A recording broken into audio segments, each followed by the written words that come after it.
Chapter 5. The town was deserted when Fluttershy arrived back. The causeways no longer teemed with the talking ponies and laughing foals who'd been there when she left.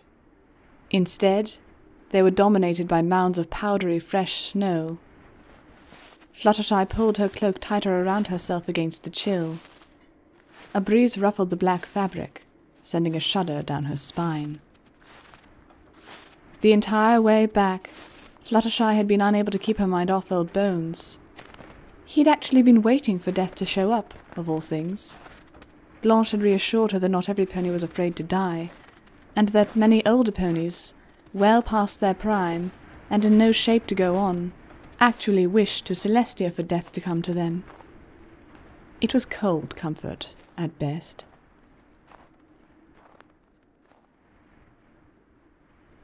On the way back, Blanche had come to her.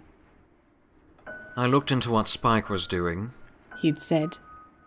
Turns out, well, he was acting as a runner for Twilight and trying to pull the rest of your friends together. She apparently didn't have time to go out and talk to all of them personally, so they're meeting in the library in a few hours. I suggest you don't take as long to get back as you did getting here, or you're like to miss it. And she hadn't.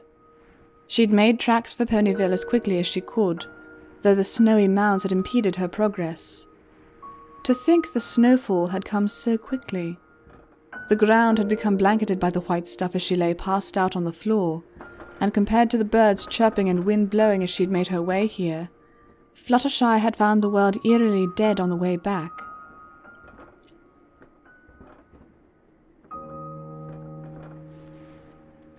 Fluttershy entered the town via the road next to the windmill around 10:30 at night. She'd tried to ask Blanche when exactly the meeting was happening, but he was either busy or ignoring her, because he refused to answer. It was so odd. Fluttershy knew she must have been out here at some point before now, but she'd never noticed how lonely it was without colts and fillies playing in the hills eastward. As she came into the town square proper, it wasn't hard to spot the lights on in the library across the way. They were pretty much the only thing lit up in the entire town square, after all. Fluttershy walked across those cold cobblestones and to the window of the library, hesitant for a moment. All of her friends were in there, and they all looked despondent. Blanche! She asked, waiting a moment. When no answer came, she repeated, Blanche, please! I need you to answer a question. What? Blanche asked, startling Fluttershy. In case you hadn't noticed, I'm very, very busy at the moment. What's the question? Can I walk through walls? Sorry if that's a silly question, but if I just open the door and come in, they're sure to notice, even if they can't see me. Yes, just imagine it happening like all the other powers you've been given, and it'll happen. Now don't bother me, please. Fluttershy opened her mouth to respond, but he'd severed the link. She was alone, at least for now. As Fluttershy passed through the wall, the harried feeling in the room hit her full force. There were books scattered about on the ground, the lights were full blast, and everywhere one turned, ponies were shouting over each other, leafing through books, and throwing things both up and down to each other. Spike was nowhere to be seen. Twilight had probably taken him someplace less loud to sleep. Despite the chaos, however, Fluttershy noticed that, in truth, the meeting hadn't started yet. They were just gathering materials, not using them yet, and Rainbow Dash was still absent. Rarity! Twilight hollered, setting down a book. Did you find that volume on spiritual absence, or whatever it's called? Yes, Twilight, Rarity called back. but it doesn't say anything in here about victims of it telling their friends about leaving. They just sort of, vanish. Twilight groaned in frustration. Well, she definitely didn't just vanish, she said, tossing her current book to the side. Applejack, have you found anything? The farmer pony raised her head from the book where she'd had it buried. Can't say I have, Twilight. Whatever happened to Fluttershy, it's not in anything I've read. Twilight placed her elbows on the desk and put her face in her hooves, utterly exasperated. Girls, I don't know. Is she even going to come back now? We've been at this for what seems like forever, and I've been doing it for days now. Collectively, we've looked through the whole library. She sighed heavily, leaning her cheek on a hoof. Is Rainbow Dash coming? Did any pony find out? Pinkie Pie turned away from the window. Dashy said she'd be a little late. She didn't really want to come over, but I convinced her. Twilight raised an eyebrow. Pinkie, I know we have more pressing concerns, but how in the world did you do that? I thought she hated Fluttershy. Pinkie shrugged. It may not seem like it, Twilight, but Dashy trusts me. I just told her it was really important for getting Fluttershy back and that we really needed her help. And she said she'd be here, just a little late. It's only been 30 minutes, give her a little time. I know she doesn't hate Fluttershy, I just know it. Twilight sighed heavily. All right, Pinkie, she said, standing up from the desk. We'll wait a little longer. I just hope she makes it. Rarity looked over from her work. Twilight, not to be pessimistic, but didn't Fluttershy tell us that she was never coming back? Why are we doing all this work if, well... She didn't finish, but the mood in the room darkened considerably. Twilight's eyes, however, gleamed with determination. Because, Rarity, if Fluttershy isn't going to come back, it's our job as her friends to go and get her back. You saw her. We all did. Fluttershy wasn't leaving for no reason. That much was obvious. Whatever's twisting her arm, we won't stand for it. We may not have any leads, but that's not going to stop us. Pinkie nodded emphatically. Yeah! Fluttershy looked so sad when she came to talk to me. I mean, I've never seen her that sad. Well, maybe except for when Philomena burned up and she started crying, or maybe that time when Gilda yelled at her and, well, that was really mean, but this would have to be something really mean to make her so... Pinkie and Twilight are right. Fluttershy wasn't looking too good when she showed up at Sweet Apple Acres. I didn't say anything about it, but it was pretty dang obvious that Fluttershy wasn't leaving because she wanted to. Goodness! Rarity said, smiling and standing up.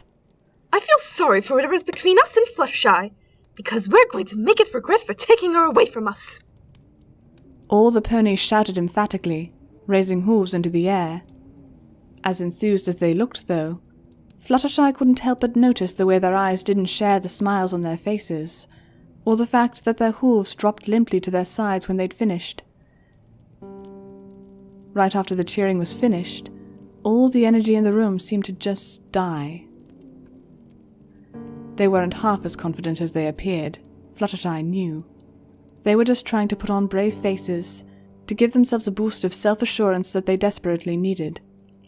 Still, Fluttershy smiled. They hadn't given up yet, and that was the important thing. In truth, she was almost surprised. They had absolutely no idea what they were up against, and here they were, huddled together in the cold library, poring through volume after volume, trying to find anything that could get them on the right path. And to think, it was all for her. Fluttershy raised a hoof to her mouth, her eyes stinging. Every pony. She tried to say, knowing in the back of her head that it was futile. You don't need to do all this for me, really. But they continued, her protests unheard. I think I have a theory. It's a little crazy, but when I got Princess Celestia's letter back, I was shocked by how vague it was. All she told me was Fluttershy's leaving is a tragic loss for Ponyville, and even Canterlot will miss her influence dearly. I'm sorry, but I cannot provide more comfort than that. Twilight shook her head. The princess has never been that vague with me before, girls. It's obvious that there's something much bigger than we figured going on here. There's no telling exactly what it is, of course. But just the fact that the princess dodged my questions so obviously, it's almost like some pony told her to. Rarity put a hoof to her mouth. Twilight, you can't possibly be suggesting that Celestia was intimidated, are you? She's the most powerful pony in Equestria. What could possibly scare her that badly? Twilight thought a moment, then levitated a book over, flipping through the pages. It might not be that simple. There's no being in Equestria who could scare the princess, I'll grant you, but what if it were somebody else? What if it wasn't even a pony? Applejack blinked. Twilight, you're losing me. Not a pony? The princess probably wouldn't be afraid of any living thing in Equestria, as far as I know. Twilight stopped on one of the pages. A detailed account of the near war between Avania and Equestria. Exactly. She said, pointing to the depiction of the Griffin King. Nothing in Equestria, but Avania, Jaconica, and Mythos. There are too many variables for us to just dismiss the intimidation theory. Too many other powerful beings, like Rex III, Wobbles, and Icewings. Any one of them threatening war could have made the princess so anxious that... She bit her lip, trying to piece it all together with Fluttershy's departure. Oh, I know! Pinkie piped up. What if Fluttershy was asked by the princess to leave to the, country that wanted war as some kind of peace pony? Applejack's eyes hardened. Or as a slave. Twilight nodded grimly. Or a ransom. Take one of our elements of harmony to prevent a war. Twilight shook her head. Only, I can't imagine who Equestria would have gotten in return. Probably a crown prince, or an extremely important advisor. Rarity cried. It's all beginning to make sense. Twilight, you are simply brilliant. Don't get too excited. Twilight responded. That's only one theory. It's a good one, but we have to consider everything here. After all, being too hasty has gotten us into more than one jam in the past. We've got to think about everything here. Applejack cocked her head. Well, what else is there to think about, Twilight? We know there's nothing else that could make the princess send Fluttershy away except for the other countries. Fluttershy, still off in the corner, was shaking her head vigorously, desperately shouting at her friends that they were going in totally the wrong direction. Well, there is one other thing. Twilight said, grabbing a different book. It's a little far-fetched, mind you, but it's basically all we've got beyond the war theory. She flipped through the book and settled on a page. It's amazing we didn't think of this before, but the Ever. Fluttershy's heart shot into her throat. The Ever? Pinkie asked. I feel like I've heard of that before. Twilight nodded. You have. They taught it in school back when we were still fillies. That was before the whole idea was considered debunked and the teaching of it was phased out.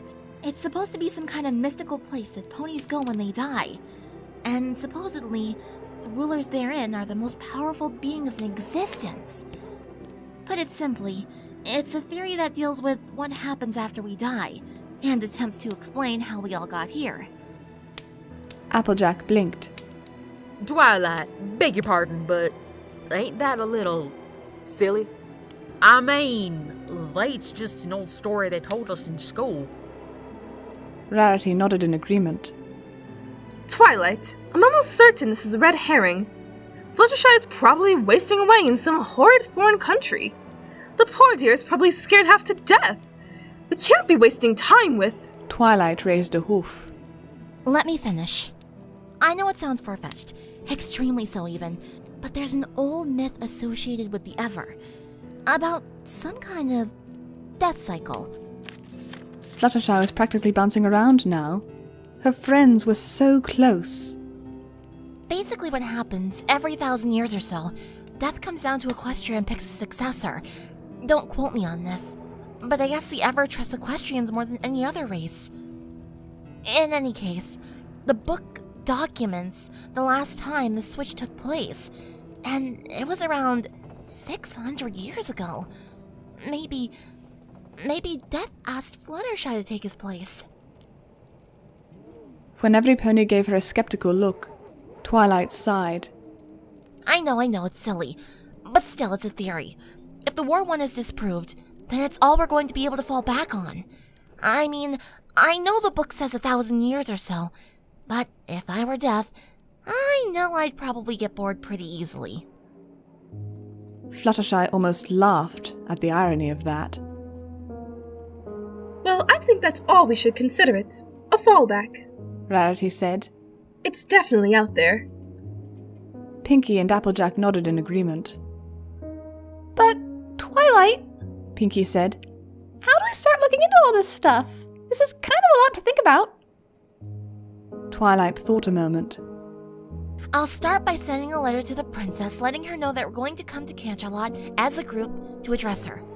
If she tells us that there's nothing wrong, then we just have to believe her. If not, then hopefully that'll put us on the right track. Fluttershy hoped desperately that they didn't get off track with their investigation. They were her only hope to get back to normal now. She looked around, hoping even more that Blanche hadn't heard any of that.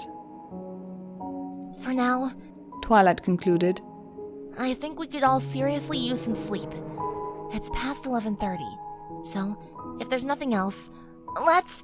I made it! Came a voice, accompanied by the door opening and Dash whizzing in, floating in the middle of the room. What was it you girls needed me for?